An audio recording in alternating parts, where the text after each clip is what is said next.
अपनी खुद की शरीर की इम्यून सिस्टम अपने ही शरीर के अंगों को नष्ट करने की कोशिश करे। मतलब कि body's own immunity is fighting against its own cells. ये जब भी होता है कि हम खवातीनों की जो हेल्थ है रूमेटोलॉजी से संबंधित, तो सबसे पहले रूमेटोलॉजी क्या चीज है ये मैं आपको फिर से एक रिवीजन बताना चाहूंगी। जिनको जोड़ों की प्रॉब्लम है या जिनको ऐसी प्रॉब्लम है जिसमें अपने शरीर की इम्यूनिटी या इम्यून सिस्टम, रोग प्रतिकार शक्ति जिसे हम मेरा नाम डॉक्टर भट्ट है और मैं पुणे से हूँ। मैं एक रूमेटोलॉजिस्ट हूँ।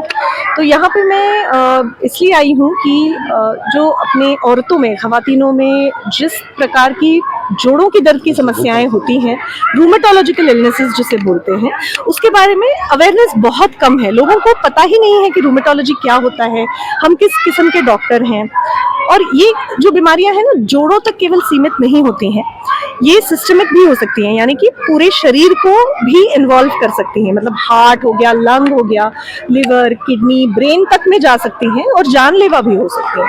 तो ये बीमारियों के बारे में अवेयरनेस बहुत कम है सोसाइटी में इन जनरल। तो हमारे देश में ये बीमारियां बहुत ज़्यादा बढ़ के आ रही हैं। शायद हो सकता है पोल्यूशन की वजह से, वायरल इन्फेक्शंस की वजह से होगा। और यहाँ पे जो सर्दी का माहौल है ना, सर्दी में ये बीमारियां बढ़ जाती हैं। तो इसके बारे में अगर अवेयरनेस ही नहीं है तो लोग डॉक्टर के पास पहुंचेंगे कैसे। हमारा एक ऑर्गेनाइजेशन है विमेन हेल्थ इन रूमेटोलॉजी ऑर्गेनाइजेशन। ये हमने लास्ट ईयर शुरू किया था। इसमें खवातीनों पे हम फोकस करते हैं, औरतों पे फोकस करते हैं, रूमेटोलॉजिकल इलनेसेस को लेकर फोकस करते हैं। बट केवल औरतें जो पेशेंट हैं उन पे नहीं, जो केयर गिवर्स है ना, जो इनके जैसे हम कहते हैं, जैसे कोई पेशेंट है घर में, तो बाकी जो सारे परिवार के लोग हैं वो हो जाते हैं केयर गिवर्स। तो इनके बारे में भी हम लोग को सोचना चाहिए। उन पे भी स्ट्रेस किस किस तरह के आते हैं, फाइनेंशियल स्ट्रेसेस होते हैं, इमोशनल स्ट्रेसेस होते हैं। आजकल हम लोग मेंटल हेल्थ अवेयरनेस को लेके बहुत कुछ कर रहे हैं, mental health in rheumatology.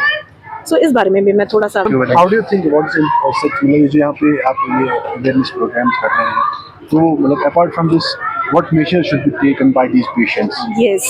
So, Precautions, I mean. very importantly, diet and nutrition, positive thinking and exercise, ये 4 पिलर मैं बताना चाहूंगी।